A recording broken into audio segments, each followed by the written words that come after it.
Hello, my name is Andy Shepherd. I'm a climate scientist. I work at the University of Leeds in the UK, but I also work closely with the European Space Agency. So weather and climate are very different things. The easy way to think about the difference between them is just time. So weather happens to us on a day-to-day basis, and one year on today's date it might be snowing, and another year it certainly won't be. And so the things that happen on short time periods are the weather that affects us, whereas the things that happen over long time periods, longer than seasons, so maybe decades or even longer, they're climate. And it's difficult to separate these effects from climate data records, whether they're collected by a thermometer on the ground or by an aircraft in the sky or by a satellite in space, unless you have a long-term record. And that's what we aim to do, have many decades worth of measurements of whatever parameter we're measuring, so that we can separate out the effects of weather and climate. And it's important to be able to do that because weather is quite erratic, but also is a very large signal that changes quite significantly, and often the climatic changes are much smaller. So you'll be familiar with Earth's temperature change over the past centuries, really a fraction of a degree centigrade or just over that. And that's a hard signal to detect when we have 20 or 30 degrees centigrade change in temperature on the planet each year. And we need long-term records to be able to do that. That's where the cryosphere helps, because it changes quite rapidly, even if Earth's temperature changes by only a small amount. So small changes in ocean or air temperature in the polar regions will cause ice to melt. And the easy way to separate the effects of weather and climate in the polar regions are just to think really simply about snow and ice. Snow is generally what we would consider to be weather, whereas ice is the long-term storage of snow as it compacts and moves through glacier systems and becomes part of the climate record. And if we see changes in ice on Earth today, then they tell us about changes in climate. Antarctica has told us actually a huge amount about climate change in recent decades.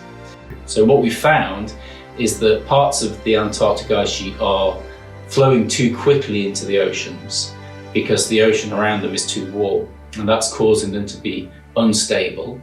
At times that causes ice shelves to collapse and break away from the continent and drift out into the Southern Ocean, and at other times it causes glaciers to speed up and to move more ice out into the oceans than can be replenished by the snow that falls inland. And that causes a difference in the amount of ice stored in the continent. And that really is simply just a difference in sea level rise, because that ice ends up in the oceans. And then anybody around the planet that has a coastline or visits a coastline or depends on a coastline for parts of their lives is affected by that. And we're instantly affected by ice losses from Antarctica, no matter where we are around the planet.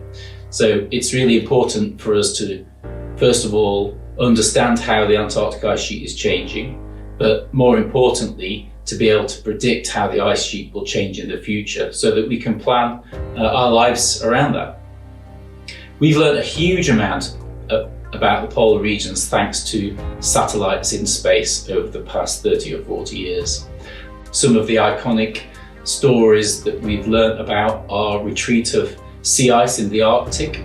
That's been progressive during the satellite era, loss of about 10% per decade, melting of the Greenland ice sheet, and in some cases extreme melting in very hot summers, and acceleration of Antarctic glaciers. And we've learned about all of these things thanks to satellite measurements. People have visited these places, but it's actually really challenging to be able to monitor the polar regions in anything like the level of detail that's required for several really obvious reasons. First of all, it's a very inhospitable part of our planet. It's cold almost all year round, and it's dark for half of the year as well. So it's really difficult to even exist in these locations.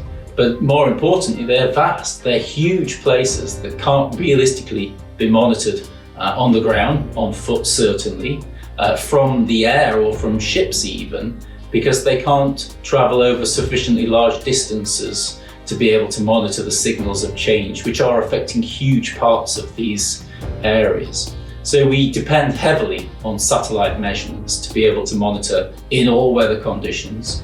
Well, we've got a great deal of gratitude to the European Space Agency and other international space agencies for two things. The first one is for designing and launching missions into space, and they started that many decades ago. It takes typically 10 or 20 years to even get an idea for a satellite mission off the drawing board and into space. And it's thanks to people that were designing these sensors in the 1970s that we had records in the 1990s and that we can look back on them. But the space agency is doing more than just that. They're creating, and have been for some time now, fundamental climate data records of how our planet is changing from day to day, from year to year, and from decade to decade. And it's only thanks to these high quality and long-term records of climate change that we can put together the jigsaw puzzle of how our planet is changing. In the polar regions, it's become really essential to have these measurements and the long-term measurements. So we rely upon these measurements more than you might think to be able to predict how sea levels will change in the future and how much more our planet will warm in the future, as well as being able to monitor the changes that are happening today.